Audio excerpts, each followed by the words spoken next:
Hey, this is Time Bomb, and if it's your first time checking out the channel, hit that subscribe button to catch all the updates. Thanks a lot for joining me here today. I'm gonna do a video on the stretch alert bubble meta, how to do it, and how to stop it in this video.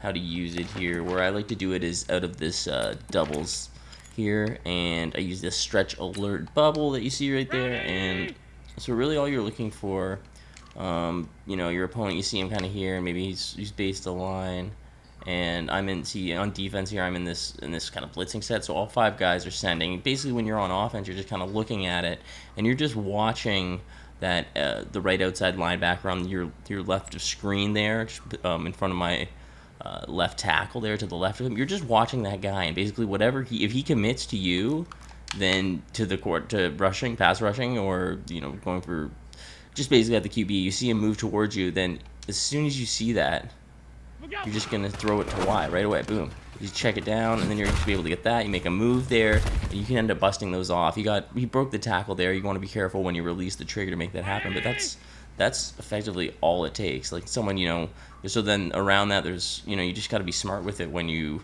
just got to watch that guy, right? If you see him commit, then you can just release it. Sometimes he might get there. If you're a little slow with it, he might be able to get off the line quick there. So what can you do? You're going to take that sometimes, but most of the time, you're going to be able to get it off, and then boom, he's going to have a good line there. You can make a move just like that here, boom, getting almost into the end zone there. So that's, you totally just, it's such an easy read. You just have to watch those guys, and you be careful, because once you do it, the more you do it, the more your opponent will get used to seeing it, and the more that they will be able to just like bring this defender. If you do this, and then like, whoops, drop my controller. But you can see, like, if he tries to throw it there, and you've got your defender right there, then you can lurk it easy. And I've made those lurks, gotten some big pick sixes against opponents, and won games because just from reading it. But what I like to do to protect from it is actually, I'll get into my 3-4 cover 4 on defense, and because once, if you are protecting it, then they if you do lurk that side on the left far side of the field, then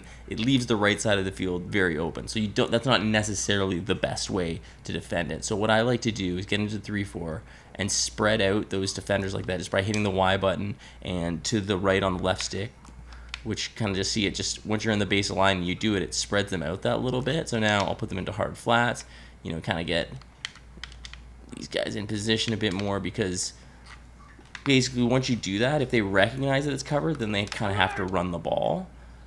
So, right, you see Y is covered, and then they kind of got to hand it off, and then you have defenders there to stop that run. So that basically covers both things. That's why I like to do it that way. So usually I'm in the base of line, so I'll pinch the line, spread the linebackers, and then press Y and left on the stick to get them spread out. You really want this outside linebacker as far over here as you can, so he doesn't commit to the run, and then just kind of get your other guys into the box here and get them in there so that they can stop the run if it does happen. This is usually what you'll see.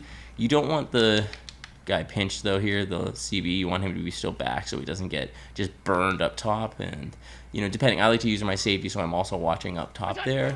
And boom, you see he's got to hand it off, it's covered, and there, you know what I mean? Like, it's just that simple basically. So I hope that helps you guys. You can start to recognize when to use the stretch alert bubbles. When you see those defenders commit to the pass rush and there's so much open field over there, that's when you want to check it down to that guy. But you got to make that read very quickly.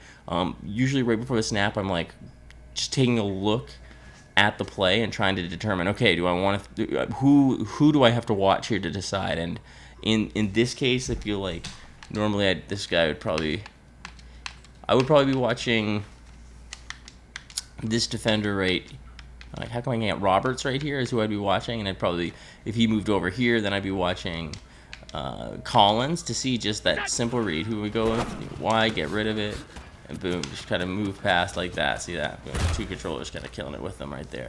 That's as simple as it is right there to make those plays. Just watching that guy, and to stop it, like I said, you just want to spread those guys out or have someone right there in position to lurk the ball. But like I said, that can't open up the other side of the field, so you do have to be careful.